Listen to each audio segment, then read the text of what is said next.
Muy queridos hermanos y hermanas de la parroquia Santa Bernardita, en este martes 19 de julio, la palabra de Dios nos ilumina a través del Evangelio de San Mateo, capítulo 12, versos 46 a 50.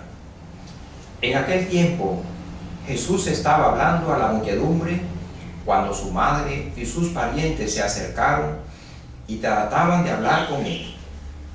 Alguien le dijo entonces a Jesús: «Oye, allí fuera están tu madre y tus hermanos, y quieren hablar contigo». Pero él respondió al que se lo decía: «¿Quién es mi madre y quiénes son mis hermanos?». Y señalando con la mano a sus discípulos dijo: «Estos son mi madre y mis hermanos, pues todo el que cumple la voluntad de mi Padre que está en los cielos, ese es mi hermano, mi hermana y mi madre».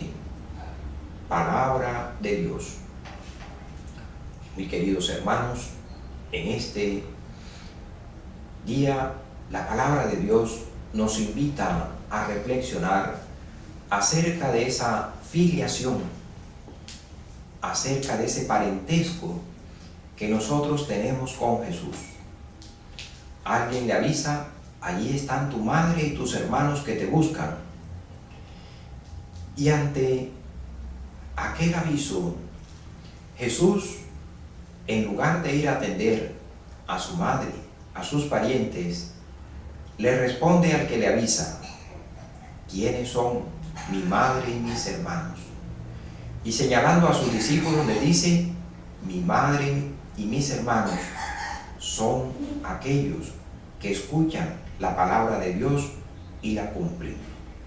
De tal manera, queridos hermanos, que nosotros hacemos parte de esa familia de Jesús, no por un parentesco que se adquiere por la sangre, sino por un parentesco espiritual que hemos adquirido desde el día de nuestro bautismo, en que recibimos la gracia de Dios por los méritos de la muerte y de la resurrección de Cristo Jesús, en que nos adherimos a las exigencias de la fe, al cumplimiento de los mandamientos de la ley de Dios.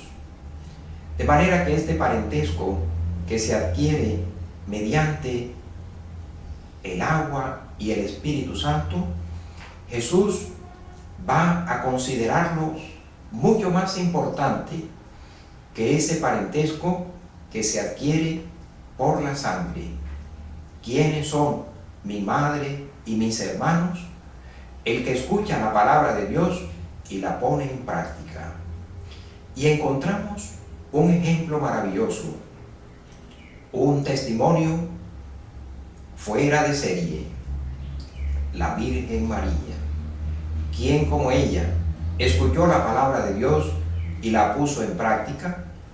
Y no solamente la puso en práctica, mereció llegar a engendrarla en sus purísimas entrañas. Pero nos dice San Juan Eudes que antes de haberla engendrado en sus purísimas entrañas, ya la había engendrado en su corazón por la fe y por el amor.